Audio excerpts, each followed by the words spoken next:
Good morning, everyone. This is John Shaw, the director of the Paul Simon Public Policy Institute at Southern Illinois University in Carbondale.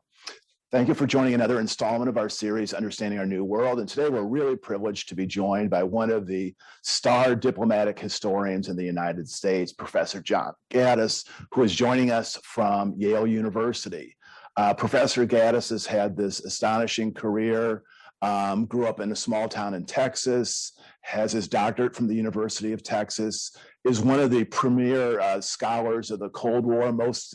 Several generations of students grew up studying his work, and practitioners have studied it carefully. So he's written extensively on the Cold War. He's also a terrific biographer, won the Pulitzer Prize in 2012 for a great biography of George Kennan. We'll talk about that. And is also one of the creators of an innovative program at Yale called Grand Strategy, and wrote a book in 2018 called Grand Strategy, which we will also discuss. And I have a big section of my home library has John Gaddis books, several of which are right next to me. So Professor Gaddis, it's great to see you. Well, that's funny, John. I have a lot of those books also on my shelf. I don't know how that happened. All right, thanks. Well, Professor Gaddis, you have an amazing story. You grew up in a small town in Texas. Your dad, I think, was a drugstore owner. Your mom was a school librarian. I think your initial impulse was to study sciences. You went to Rice University. And so tell us how you went from dissecting frogs to writing history. Well, I owe quite a lot of this, curiously, to the Russians. Because the defining event here was the launching of Sputnik in October of 1967 while I was a teenager. And I actually climbed up onto the roof of the house, watched it go over with a friend, and came back down a little bit bug-eyed about this, but my parents were also bug-eyed about this, and everybody else was too. These were Ruskies over Cthulhu. Something was wrong, something had to be done. And so from that time on, I was pushed to do some form of STEM, even though we were not calling it STEM at that point. So the assumption was this would be science, it could be engineering, it could be medicine, it could be any number of things. And so they decided that I needed to go to Rice, which was the defining place for that sort of thing in Texas in the late 1950s. Unfortunately, I was not suited for STEM. And found out that very, very quickly, and essentially flunked out, or I think I would have flunked out if I hadn't made an opportune move to Austin, beginning with my junior year. But this was the source of some frustration to my parents because I wasn't doing anything to counter the Ruskies. And finally, in some desperation, my mom, because she was the high school librarian, said, well, you could always do library science. And so I enrolled in that program. But as it happened, you couldn't major in that as an undergrad. So I had to major in something. So I chose history and was taking history courses alongside. And two things happened. One is that in due course, certainly by my senior year, I'd gotten completely fed up with library science because this was all in the pre-computer period. And everything had to be typed out. All catalog cards had to be typed out on the, it was extremely tedious. And meanwhile, in one of the history courses, a professor had gone a bit out of his way to say that he liked a paper that I had written. It was actually a course on Tudor history. And the paper was on Queen Elizabeth's merchant adventures, particularly in the Arctic and going toward Russia, And he called me in. It was the first time I had ever visited a professor in office hours. And he said, this could be published. And I was flabbergasted. How do I do that? He said, go to graduate school. But he said, it's too late to apply anywhere but here. So that's how I wound up at Austin, getting all of my degrees at Austin in the 1960s and discovering this is what I could do. History was what I could do. So I hold this out to my undergrads at Yale as a model of what not to do in planning your life.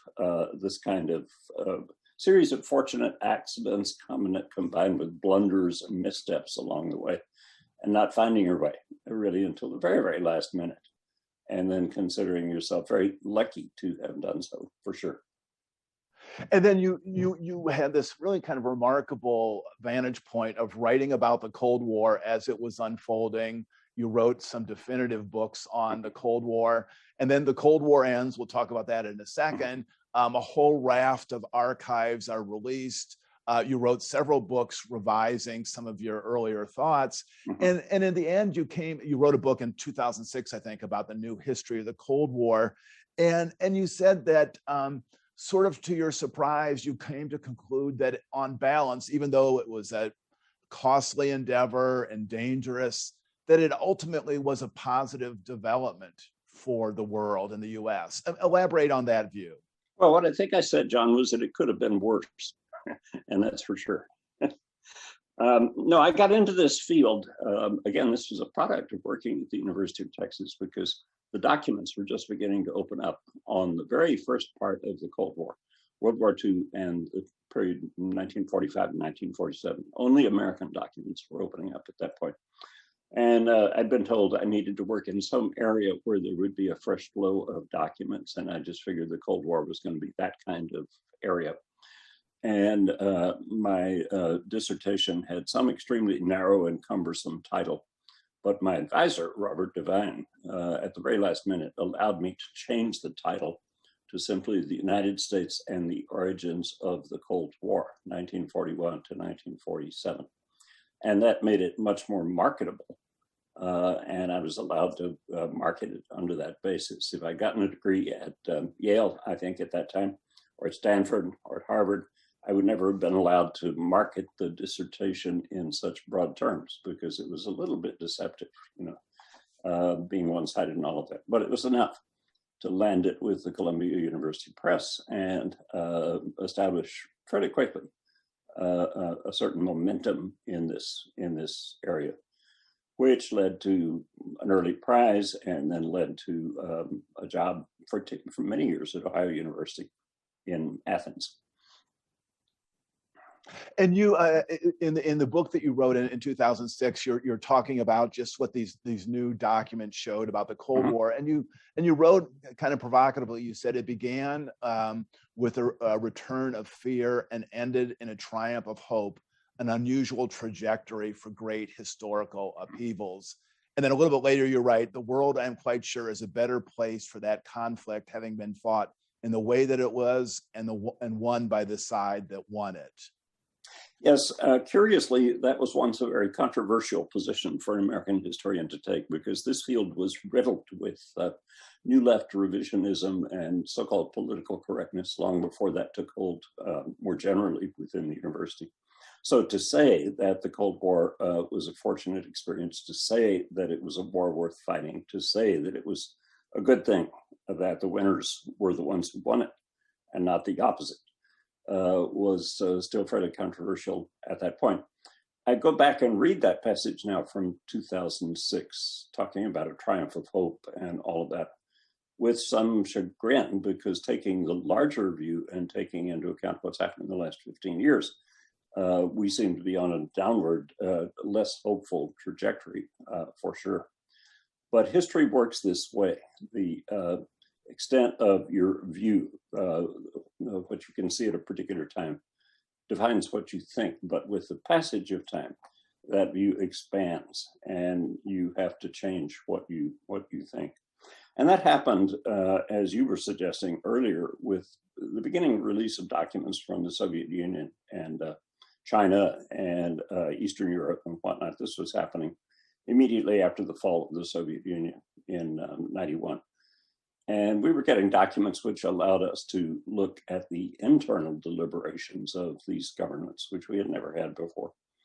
And so I did write one book before this. This is, we now know, from 1997, reconsidering what I and several other people had said about the Cold War at various stages. And I found that this was controversial also because a lot of people said, you can't do that. You can't change your mind once you go into print. You can't change your mind. And historians divided about equally on this. Some said, yes, that's what we do. And others said, no. Political scientists, theorists of international relations were just unanimously against this because they said, you're changing the goalposts. You're screwing up our theories. we have based our theories on your historical research. And for you to change your findings messes up our theories. And so my contacts within the political science community rapidly diminished at that point. And it has maintained, we have maintained a certain distance ever since.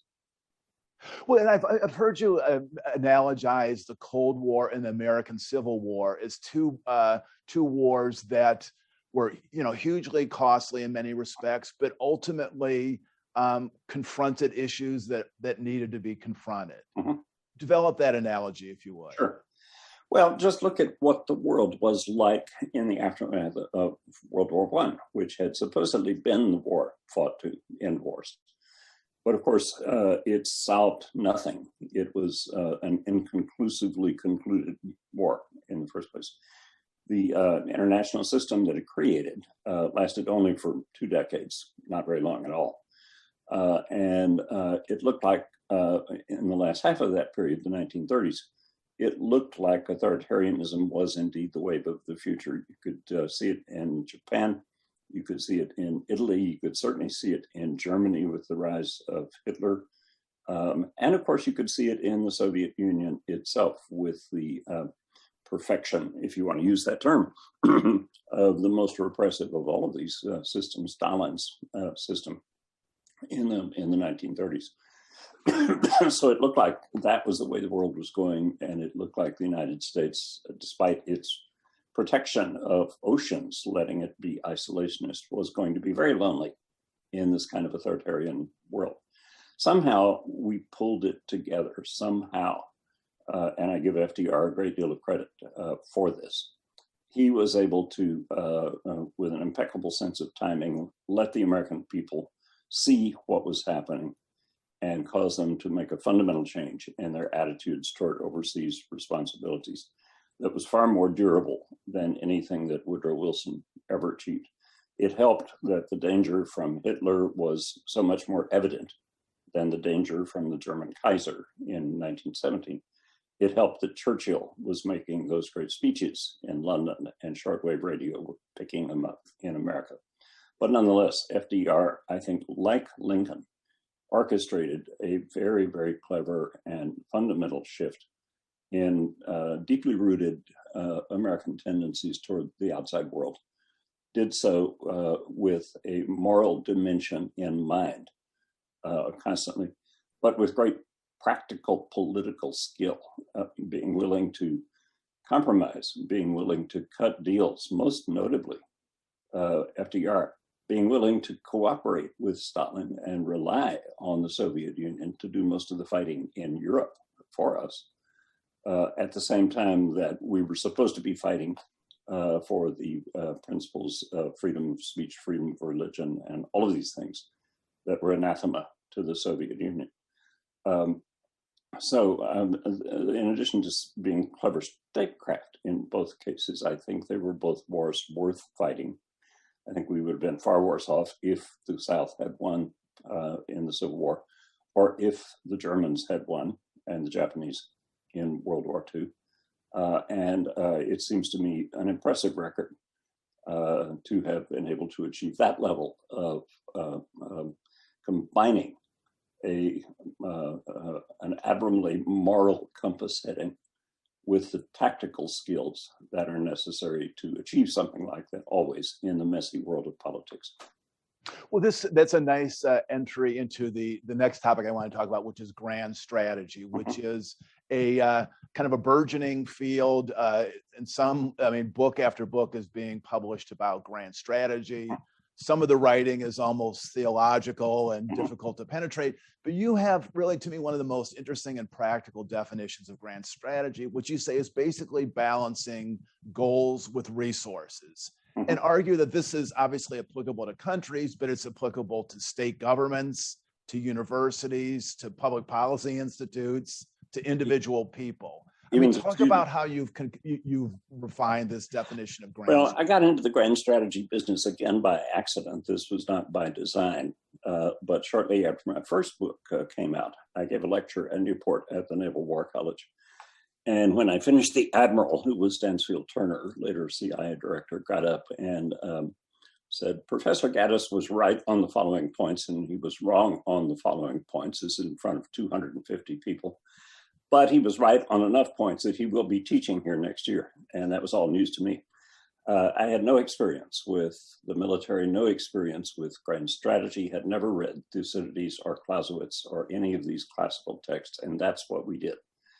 So that was a crash course with me being, I was the youngest person in the room and trying to teach these guys these texts that I had never read before.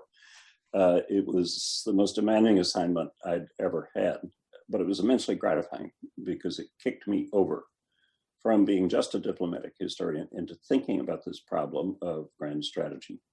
And this is where this preoccupation, which has never left me, had actually come from. So that third book that I did, Strategies of Containment, was very much the product of the Naval War College experience. And then years later, having moved to Yale and seeing the opportunities that existed there, particularly with my neighbor across the back fence, Paul Kennedy, and the late Charlie Hill, to set up a program in grand strategy at a civilian university. And there were hardly any back in the late 1990s when I came here. So we set up the Studies in Grand Strategy program, which we triply taught. We were a troika. We taught it together. We went in there every day, every Monday rather, and taught this subject.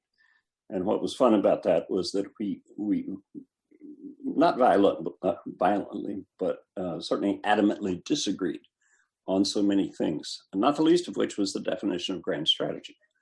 So each of those guys had their own definition of grand strategy, but mine was the best, and it was the most succinct. And it was simply that grand strategy is the balancing of potentially infinite aspirations against inevitably limited capabilities.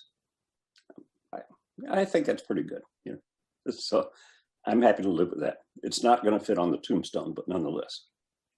Well, it's making its way into my annual report with my board. I mean, and again, it's very practical in any kind of human endeavor to just square what you're trying to do with what resources you have. Well, yes, because that's the point. Grand strategy is not just for military people, and it's not just for nations. It reflects a universal dilemma, which is this dreams can be anything. Achievements are always limited.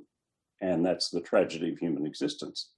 And at the same time, we have to live with balancing that in everything we do, whether it's the question of whether to go to war or not, or whether it's the question of where to go in New Haven to get a pizza. And these are equally sometimes critical questions, at least around here. Well, you have written about, grand strategy in the American tradition, and have kind of reminded us that perhaps accidentally we have done it relatively well in our history, from the Constitution to Lincoln to Roosevelt, Truman, George Marshall, George Kennan, Ronald Reagan.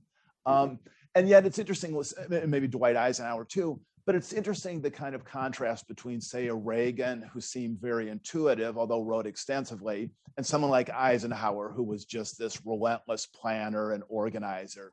So as you see grand strategy, can it be just almost purely intuitive, or does it have to have a really strongly analytical component?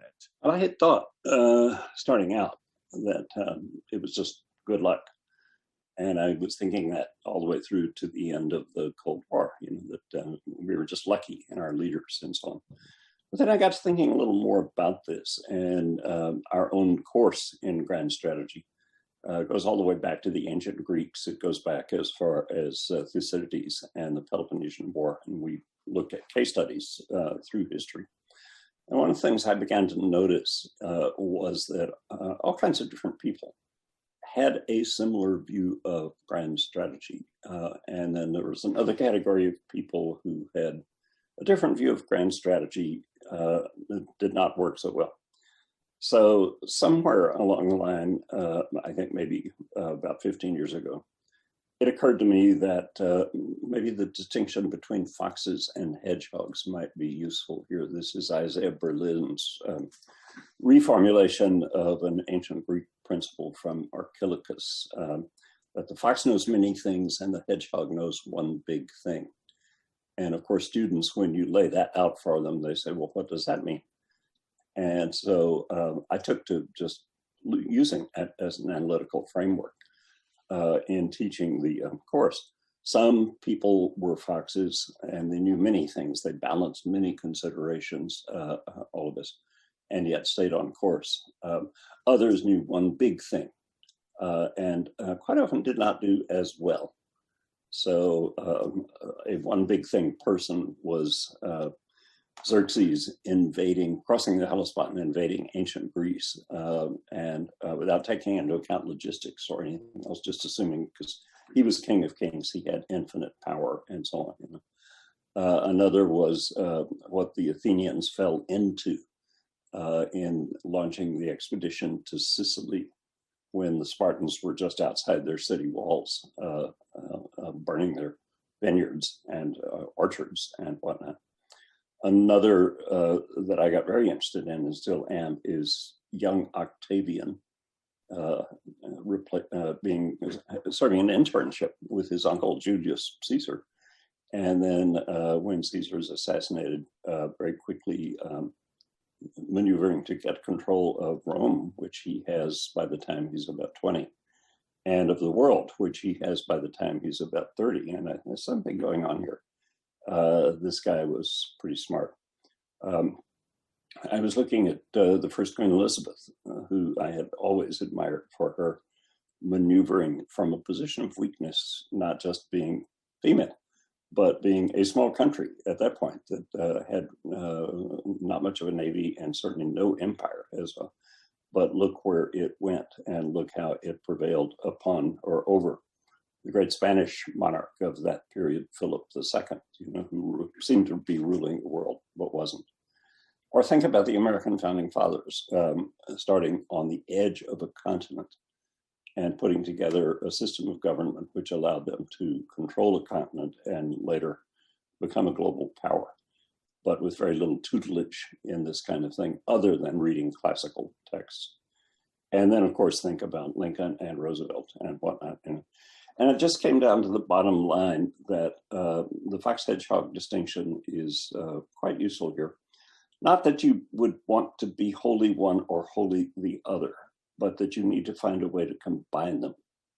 And that's what I was looking for in that book and in the Grand Strategy course. One of the things that the late Charlie Hill used to toss out to the students was F. Scott Fitzgerald's principle that the sign of a first-rate intelligence is the ability to hold contradictory ideas in the mind at the same time and while retaining the ability to function. Students always were puzzled by that, and they would say, Professor Hill, what does that mean? You know, and he would never say. So I decided to write on Grand Strategy, the book, just to explain this. And it's a series of case studies in people who were able to hold contradictory ideas in the mind at the same time, the contradictory ideas being holding on to a long-term goal while making adjustments along the way that you have to make to achieve where you're going. Well, in your book, and you talk about Lincoln as being almost the archetypal statesman who was able to combine both the kind of the long-term focus of the hedgehog in terms of union and then emancipation, coupled with the practical dealings of what he needed to do to get the 13th Amendment through Congress. So you look at Lincoln and then you ask yourself, well, he was really, really smart. Where did he go to school? He didn't. He had 1 year of very elementary education, and that was it. And he himself described his own education as deficient. So he self-educated. He steeped himself in the classics. We know that he read a lot of Shakespeare. He steeped himself in the Bible, the King James Version, of course. And interestingly, he steeped himself in Euclid and geometry and studied all these things, and then put them together with something else, which was his practical experience as a country lawyer, self-educated in the law. operating out on the Illinois frontier in the spring, dealing with all kinds of cases, which caused him to derive principles, but at the same time make deals, make compromises and whatnot. But then combining all of this with this great fundamental hatred, which was there throughout his life, of slavery, and the sense that we had to get rid of it. But he was not an abolitionist, because he was saying we can't do it now. It has to evolve. We have to bring it along, etc. And so it was a brilliant career, and a chastening one for professors who try to teach grand strategy, because Lincoln had no teacher. And in many ways, that was true also of FDR. Well, let's talk for a second about your class, because I think you created in 2002. David Brooks, the New York Times columnist, has called it the best course in America. And it has a couple components. One is you're talking about the reading of classics. A second component which really intrigues me is having a summer odyssey of sorts, in which students have done everything from retracing the footsteps of Alexander the Great to looking at the grand strategy of Vatican II in the Catholic Church. And then the third component is a kind of a rigorous class presentation, which you call affectionately the murder boards. Mm-hmm. So talk about the three elements and how they converge into a really rich educational experience. Well, I have to credit Paul Kennedy with that design, which he sketched out on the back of an envelope one day as we were, I think we have the envelope framed. But Paul said, let's start in the spring semester after students are already here and acclimated. And let that spring semester be really a romp through great classical texts, one a week, 2,500 years of classics of the grand strategy, but compressed in this way, and taught as a lively seminar, not as a lecture course by any means. And taught without any sense of determining for the students what the lessons of these texts were. The students were left to determine this for themselves. And so that was part one. Part two was the summer odyssey. That was my term, because I didn't want to call it an internship or anything like that. And the idea was not to go to work for Goldman or JP Morgan or whatever, but to do something that you would never again have the chance to do. So one of the earlier ones was in the first class, I think, we sent one of our students who had been learning Chinese. We sent him to China. He'd never been to China before. And we gave him license just to roam around China for 3 months and perfect his Chinese, but not necessarily to study at a university or to work for anybody in particular, but just to see as much as he could see and soak it in. This was back in 2002, when it was possible to travel fairly easily in China, but nonetheless, he was suspicious enough that he was being shadowed by the security guys. But he got into the Uyghur areas and all of this, and came back. And came back completely exhausted, but wrote a great paper on this. And he ultimately, actually fairly quickly, wound up as a research assistant for Henry Kissinger on Kissinger's book on China, and several other projects as well. So we regarded that as a successful summer odyssey, but there have been a lot of other kinds. One of the most imaginative was a student of mine from just about 5 years ago, at the time that the inequality issue was developing. This is before Trump's election. And yet it was evident to us that some kind of a gap was developing between the coastal elites and the middle of the country. So see, we sent this student to my hometown in Texas and said, see what you can see, just hang around. It was like going to China, and it was almost as alien, you see. And I was able to activate some of my remaining relatives in Texas. It was a big deal to have a Yale student appear, And he did a couple of weeks of total immersion there, and then did it with another 2 or 3 equally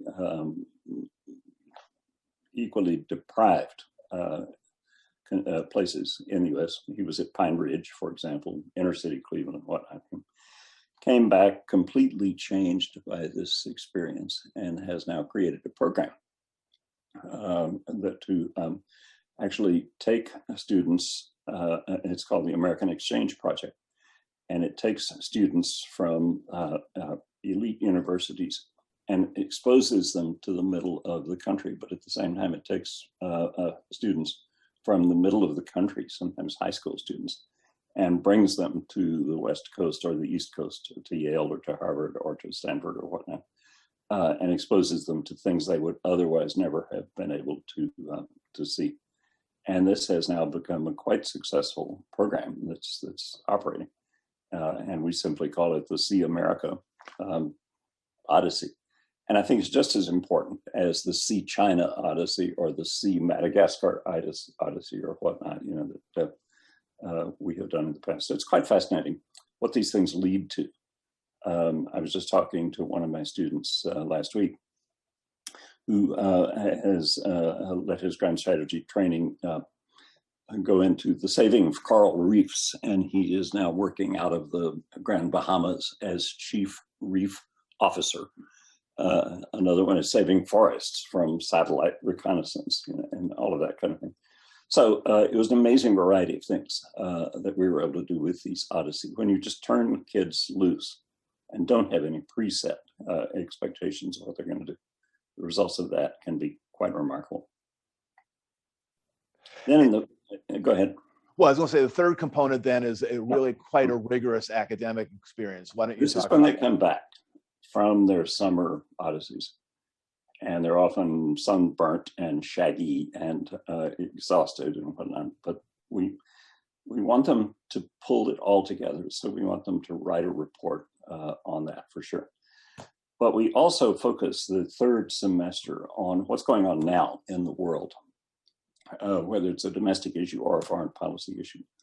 And we set up teams of about 5 students each. And the teams have to research a particular issue. It can be a very, very big issue, and normally is a very, very big issue. They have to research an issue like what to do about Bitcoin, or how to manage Belarus or something like that. But then they have to present a brief in front of fake policymakers who are us, we the professors, and sometimes help with people like David Brooks and others, serve as impatient government officials, taking the brief, but checking our iPads, distracting, and giving them only 20 minutes. And if they read the PowerPoint to us, we get up and walk out of the room, things like that. It's just training on how to do a brief under great pressure, poise under pressure.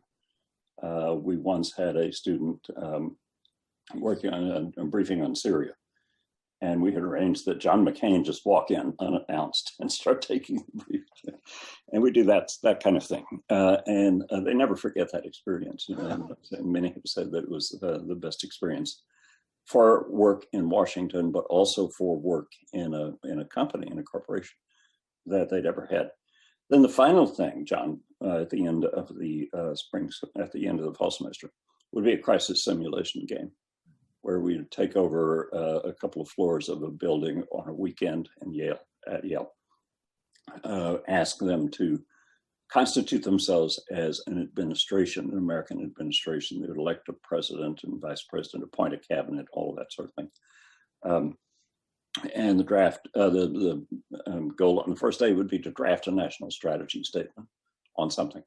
And we give them until 4 o'clock to do this. But they had to deal with scandals breaking out in the administration. They had to deal with congressional interference. They had to deal with what's going on in the world, all of the kinds of things that pull you away from this kind of long distance thinking in the real policy world.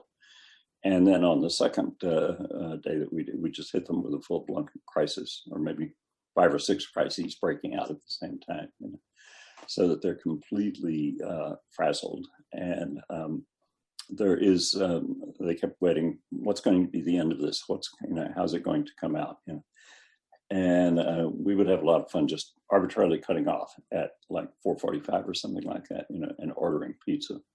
And it would just be outraged. But what happens? What happens? We say, we don't know what happens. We just wanted you to see what that world is like. And you will determine yourselves in the future what happens. So that's how we run the course. Could be a good Netflix series, Professor Gaddis. I think it could be, yeah. But another course you teach at Yale, which really intrigues me, is called The Art of Biography. Yep. And obviously you have written one of the great biographies of recent times about George Kennan. I could talk about that in a second. But I was just looking at the reading list, and it was such an intriguing list of books from, Will in the World about Shakespeare, a book about Steve Jobs, a book about Eleanor Roosevelt, a biography of God by Jack Miles. Tell me about, what is the art of biography? What is your essential message you want to make to your students? Well, again, I want students to figure this out for themselves. So again, it's a seminar. It's not a lecture course. And the theory behind it is if we spend a semester reading both good biographies and bad biographies, certain principles will surface. And most of these students will not ever do a biography, but they are interested in biography. They're fascinated by it, just as they're fascinated by history itself. And so I think they learn some important things from it. So I do use a variety of texts for sure with it. For a while I was using, and I probably will use again, St. Augustine's Confessions as a kind of a lofty note to begin with. And then I will pair that up in the next week with Robert Caro's second volume on Lyndon Johnson and how he stole the election in Texas in 1948 that got him into the Senate, without which he could never have made the great "We Shall Overcome" speech. So then the question, which is an Augustinian question, is this something that we will have to do as we rise in the world and the students agonize over this kind of thing? And I asked them, does LBJ's maneuvering look familiar to you? And their first reaction will be, it was horrible, it was disgusting, it was odious. And then I remind them of Yale student politics. And there's a kind of a shock of recognition here. And I think that is good for them to see this kind of thing. So yes, we do other biographies as well. There is The Life of Robert Peace by Jeff Hobbs. Robert Peace was an inner city kid from Newark who came to Yale in 1997 when there were not very many African-American students there. Quickly became the biggest drug dealer on campus and ultimately wound up being murdered back at home. But it's an immensely sympathetic and revealing biography of a world that is just outside our windows in New Haven, but most students don't know. And so I think it's important for them to get that. The Steve Jobs thing is to give them a window into innovation and how that takes place, but also unorthodoxy in innovation, how being quirky can lead to creativity. And this is Walter Isaacson's biography of Steve Jobs, and they enjoy that book. I have them read a book on Octavian Augustus, but this is a novel. It's John Williams' epistolary novel on the life of Augustus. It's letters, fake letters written by the novelist Williams, but with great historical accuracy, in which they circle around this mysterious character who becomes the emperor. And you never quite see him or hear his voice, but you see all these different impressions of him. And that, I think, is quite helpful as well. So the idea is just to sample a set of biographies. And then they write a big paper on the basis of this from the Yale archives, which are magnificent. And the archivists work with me to select preferably obscure topics. I don't want somebody to write a biography, for example, of Dean Acheson. That's already been done, even though his papers are here, or Henry Kissinger, for that matter, whose papers are here. But I want them to work on somebody that nobody has ever heard of, so that they have the experience of doing somebody who is some topic that's fresh. And the Yale archives are full of collections like this that have been sitting there for 100 years and never looked at. And so the students get into this and they just get totally immersed in this.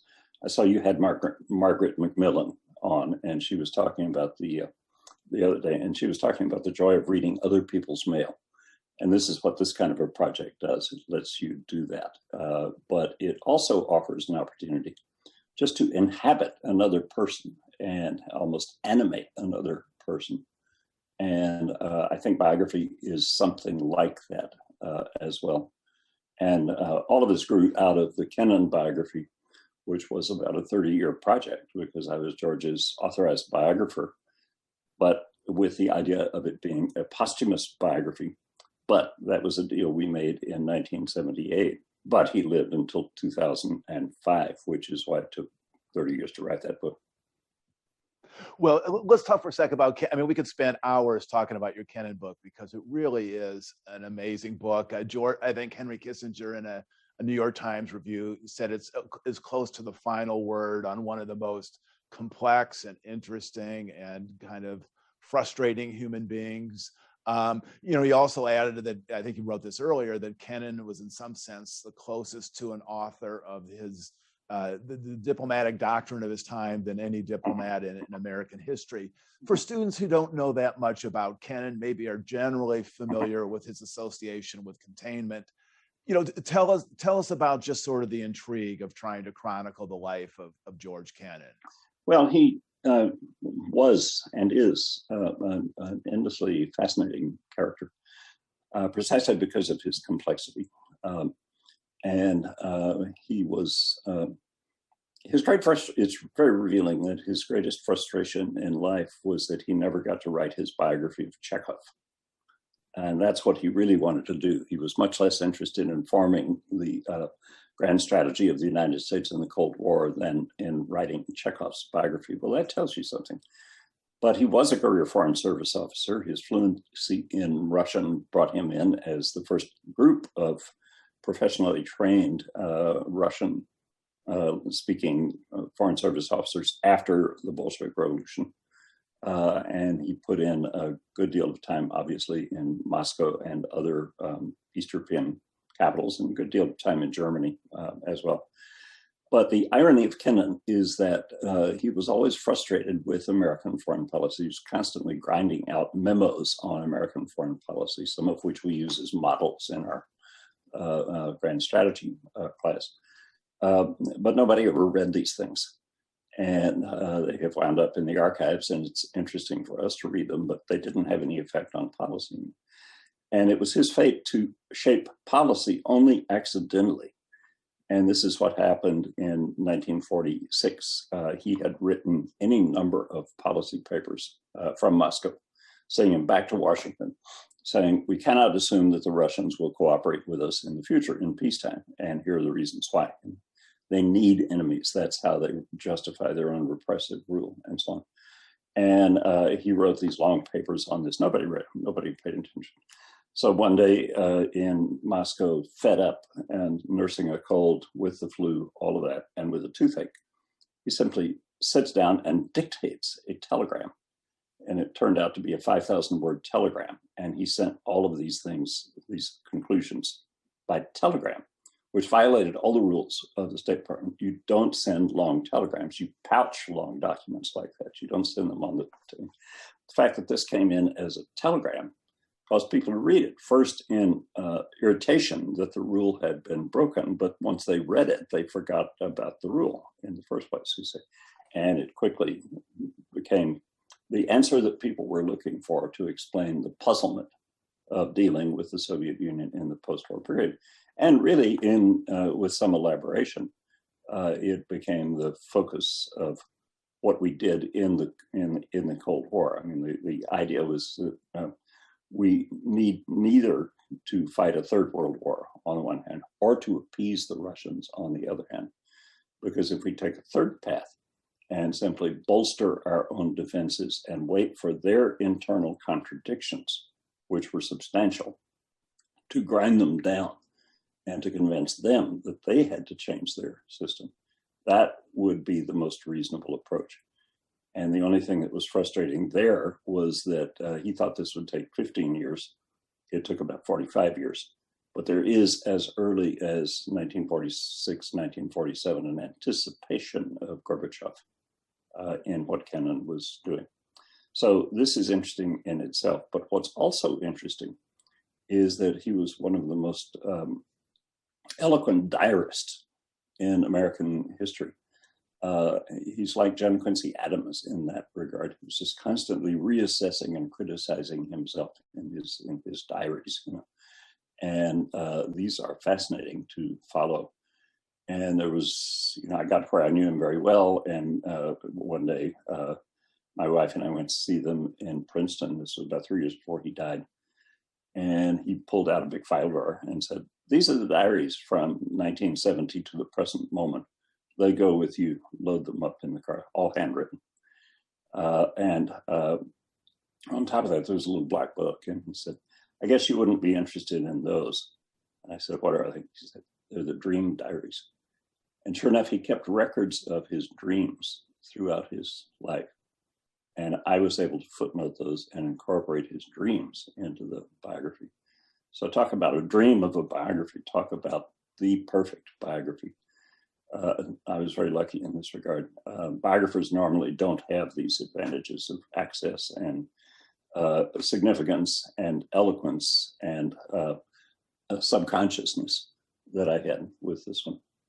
Right. You said at one point that the book is 700 pages. It reads very, very quickly. But you said you could easily have written 1,500 pages. Oh, sure. Given just the abundance of materials. That's another lesson about biography, John, is that biographies have to be a reasonable length. And I don't think there will ever be another Robert Caro-like project, because, you know, Caro's now writing volume 5. And while individually these things are fascinating to read, who's going to sit down and read all of them together? You see, nobody.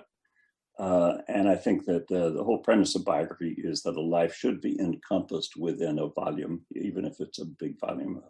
Master of this now is Ron Chernow with his Washington and Hamilton and Grant biographies.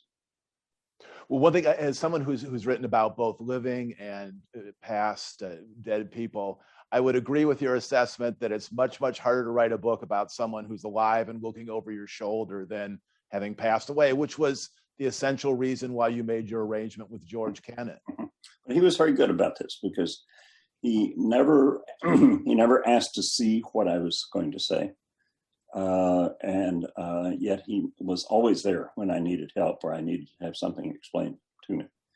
So it was a perfect arrangement in that regard. But again, that is so rare within the world of biography, that you have a subject with that degree of self-control about it. Well, Professor Gaddis, we have a few questions that have been emailed in. And the first one comes from Mark in Vancouver, Washington, who asked some pretty fundamental questions here. Does the United States now have a grand strategy? Do we need one? Does China have a grand strategy? And then what countries or political systems have historically had effective grand strategies? I think we could probably do 8 sessions on each one of those. Right. But I think briefly, the answer is the United States is evolving a grand strategy at the moment. And that's what happens with new administrations. And obviously, there are going to be some aspects of Obama and preceding Democratic administrations under Biden. But there will also be some reflection of Trump as well. And Jake Sullivan, the National Security Advisor, was until last November a teacher in the grand strategy class, one of our practitioner professors. You know? So I can see where he's going, and I can see how he's doing it. China has a grand strategy, but it's a grand strategy deeply rooted in Chinese history, and it shows the impossibility of separating out culture from strategy. And the culture is that of the tributary state, the one central power under the heaven, one sun under the heaven. There can't be two. And China is simply reverting to that. And that is going to be, I think, in the long run, an internal contradiction in the modern world of similar weight to what Kennan said about the Soviet Union. It'll be in a different way, but I think that's what is happening. And then as to the other questions, I think all nations in one form or another have some kind of grand strategy, because they all have to deal with this capabilities versus aspirations syndrome. But some have more autonomy to develop their own than others do. So if you ask, for example, Lithuania is much in the news this weekend. So if you ask, what is Lithuania's grand strategy? It is to survive, given where it is, and quite properly so. So I think it's a useful framework, but I think we need to approach it with some humility. And my predisposition as a historian is not to try to pronounce on what's going on now, and certainly not on what is to be, but simply try to highlight those things from the past that I think we should know as we go forward. Okay. Charles from Hoffman Estates, which is outside of Chicago, asked about the kind of the concern of a new Cold War made, he says, more precarious with destabilizing factors such as hypersonic weapons and explosive global social media. I mean, how did these new elements play into the possibility of a possible another Cold War? Well, I think there have always been Cold Wars. And I mean those with, not in capital letters, but with small letters, in the sense that there have always been international rivalries, and that's built into the system. And you can go all the way back to Athens and Sparta and see that. And of course, some of them became hot wars. Graham Allison at Harvard has actually done research that 3 out of 4 situations where there was a rising power challenging an established power led to hot wars. But there are always new factors. There are always new developments that are taking place. So for Grant and Lee, it was the railroad and the telegraph, and totally new technology. For World War II, it was nuclear weapons at the end of it. And so yes, we confront some new technologies, and yes, new technologies are always destabilizing. But it's hard to know exactly what their effect will be. One of the cautionary notes that I would just mention comes from the Cold War, because it had been fundamental for all great powers in the past to try to keep their military capabilities shrouded from potential rivals. But when reconnaissance satellites began to come online in the late 50s and the early 60s, and it became possible to see into other countries, not through U-2 overflights, but through satellites, both sides very quickly developed the realization, this is very useful, this is very helpful. And neither side developed the capability to shoot down satellites during the Cold War. There was no agreement on that. It was just a mutual realization that the new technology could change the nature of the competition.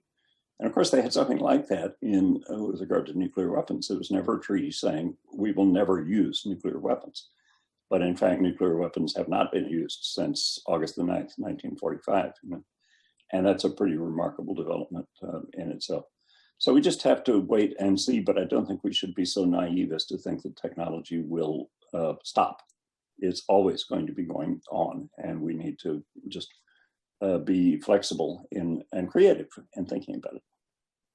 We have a question from Hugh from Marion, Illinois, which is outside of Carbondale. And he's just talking about how turbulent the world has been, particularly this last year with the pandemic, and says, now that I've reached the age of 70 plus, I worry what type of world my grandchildren will face. Is there any chance that my grandchildren will ever see a world of peace? Big, hard question. What? Well, sure, there's a chance of that. Of course, there's a chance of that. There is a chance of just about anything that you might think of out there. And I'm not particularly pessimistic about the present situation. I think that everybody has some interest in peace for sure. And what I do think is significant is that at least within this country, the generation of young people that are growing up now are arguably the first whose expectations of living standards and income and all of that is likely to be less than that of their parents. And I don't know of another period in American history when that was as pervasive as it is now. And I think something like that is happening in the other advanced countries as well. So that's one to watch. Diminishing population is one to watch, and what are the implications of this for sure. All of these things are changing the environment, but that's the point. The environment always changes, and successful organisms adapt to change in the environment. Why have crocodiles and alligators survived all this time? And it's because they are adaptable in one form or another. And the same is true. A lot can be learned from the natural world in thinking about this. And it certainly is to celebrate, I think, the virtues of diversity and flexibility and even moderate heresy, in the sense of not being afraid to put forward new ideas, even though they seem politically unpopular or impractical at this point. The whole point is to explore new ideas, and that's largely what the Academy is supposed to be doing. Well, final question, Professor Gaddis. In your book, in the conclusion about George Kennan, you make the case for greatness, and you talk about his work in grand strategy, his writing as a writer, as a historian, but you also say one of his real legacies, enduring legacies, is as a teacher, and just the impact that has had. And I wonder if you can maybe connect that to your own career, because you've been this amazing professor. And in one of your, I think at the end of the Kennan book, you said, teaching, I discovered long ago, is how I learn. So the students I've had in my classes, especially my Yale biography seminar, have been my collaborators, whether they realize it or not. Yeah, that's absolutely true. I just turned 80, and I am going to stagger into the classroom as long as I can. I will have to be carried out, I feel sure. And I'm fortunate to be married to a wife who understands this, Toni Dorfman, who also is a professor and teaches theater and many other things here. So we both feel very strongly about this. And just to give you an idea, John, of the joys of this, one of the seminars I do and have done for about 10 years is a first semester freshman seminar on what history teaches, basically the meaning of history. And so I'm the first person that the students see when they walk in the door, at least in this little group. And Toni and I have always had the custom in the past of inviting the seminar at the end of the semester over to the house for dinner, because we live right off campus. But we were unable to do that this year with the pandemic. It was also the case that the students who were invited over to the house have come to expect another invitation 4 years later when they're graduating. And of course, we are also to dinner. And of course, we are not able to do that this year as well. But just yesterday, I had an email from a couple of students in my freshman class of 2017 saying, please, could we have some kind of reunion before we leave? And so we have it set up by Zoom at 3:15 in the afternoon today. And Toni will come in, and we will do the best we can with a reunion for this class of 2021, who many of whom I haven't seen since 2017. But nonetheless, they want to come full circle, and I respect that judgment, and I love teaching them. Wow, that's great. Well, Professor Gaddis, we'd love to, if circumstances allow and when travel eases, coax you to Carbondale, Southern Illinois. I don't know if you've been to this part of the state, but we'd love to maybe arrange for you to teach a class or two here and see the area and impart some of your perspectives on grand strategy and George Kennan biography and other topics. Well, that would be nice, John, but at the age of 80, you have to say it can't be much longer now. which of course George Kennan was saying, from the age of 80 to the age of 101. But we shall, no promises on that, but I appreciate the sentiment. Okay, well, Kennan lived to be 101, so you have plenty of miles to go. So, but we look forward to staying in touch, Professor Gaddis, and reading your great work. I think actually you're working on something about your hometown, aren't you? I am. I'm doing a history of Cotulla, my hometown, drawn from digital newspapers, because when it was founded, there were so many shootouts in the street that nobody could maintain a daily or a weekly paper because the editor would be assassinated. So the reporting is all coming from the big city newspapers, but they were covering it just in immense detail. And so I'm deeply immersed now back in the world of Texas in the late 19th and early 20th century, which at the same time is a remarkably cosmopolitan world. So that the San Antonio papers are covering in great detail the coronation of King George V, or there's a story in the New York Times today about an epidemic in Manchuria in 1910. That was covered in huge detail in the Texas newspapers. So it's quite fascinating just to go back and immerse yourself in this world. And that has gotten me off on my next new course project, which I'm just beginning to work on, but I have it on the book. It's going to be a course in time machines, and I'll offer that next spring.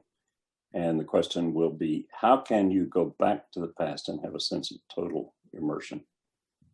And I don't know the answer to that, except that I feel that that's happening with these newspapers, and I think I could devise a course that would replicate some of that sensibility, for sure. Well, I hope you teach that class on Zoom sometime. It sounds really fascinating. It's fun to do it, yeah. Great. Well, thank you so much for your time, John. Professor Gaddis. It's been really good, and we are greatly appreciative. And thanks to all of you for watching yet another edition of our series, Understanding Our New World. We'll have a video of this interview on our website tomorrow. Please look at it and send it to friends. Please read Professor Gaddis's book. You will enjoy them immensely. So thank you for supporting the Institute and keeping the legacy of Paul Simon alive and well.